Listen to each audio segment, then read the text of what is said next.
probably get a little tired of human conversation around here, so we're going to turn our attention to our animal friends, and some people can talk to the animals and hear them talk back. And so our next guest is an expert in that. A real-life Dr. Doolittle. We want to welcome Tim Lincoln to our studio.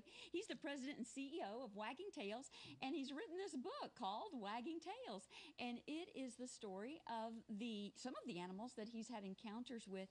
Tim, I got to ask you, how did you discover that you had this gift? Right. Well, it was a real surprise for me also at the time. The gift came about 5 years ago.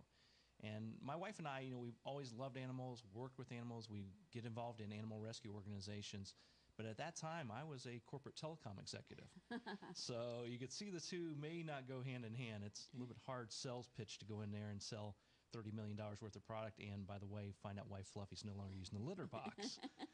But the gift kept growing and the opportunities continued to grow, and we saw the good that we could help build those best relationships between the animals and their owners. Now, you're an animal communicator. You communicate telepathically with the animals? Yeah, it's a telepathic connection or a heart connection with the animals. I call it a really gift that I have. I understand them perhaps at a much deeper level than some people can.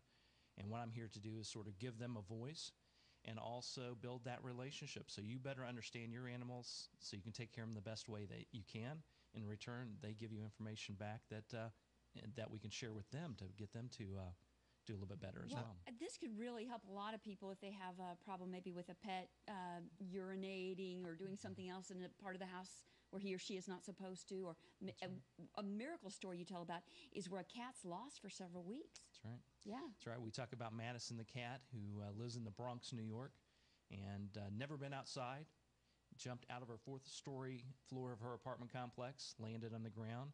And the story tells a little bit about her journey, her 3-week journey, on how we got her back home, and all the wonderful And you were things. able to do that long distance. I was here in Atlanta when we did it. So, the distance doesn't matter. Most of my consultations are over the phone, and we deal with people from around the world. So it's Do fascinating. people ever just say, "You're nuts"?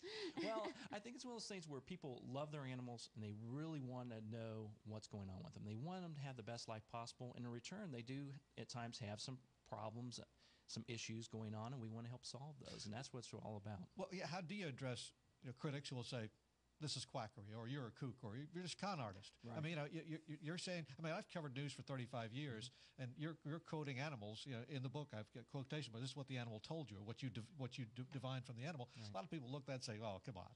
Right.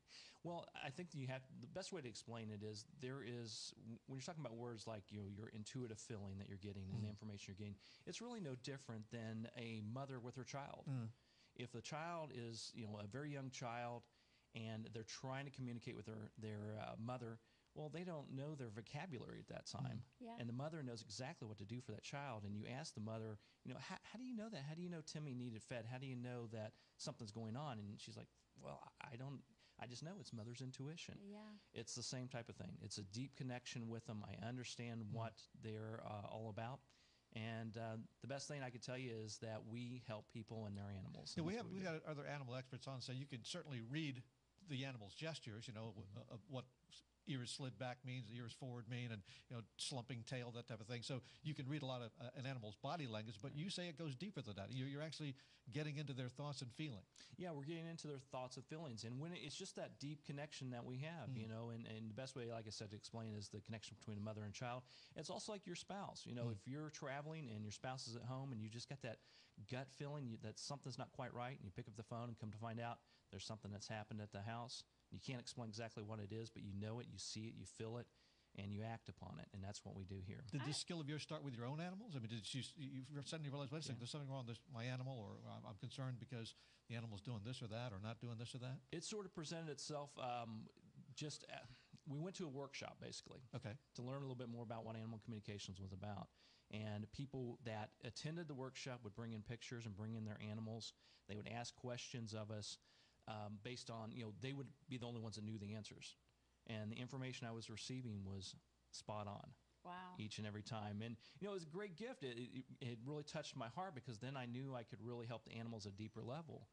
But once again, how is that going to play into my life? What was the future going to hold for me? Because at that time I had spent 20 years climbing that corporate ladder. Yeah, yeah. Well, I really really do believe that we all have unique God-given abilities that sometimes we don't discover, and you were just fortunate, blessed to find what your gift was. That's right. Well, we're going to put you to the test, Tim. We're going to actually bring up a couple of my babies, talk about that mother-child connection.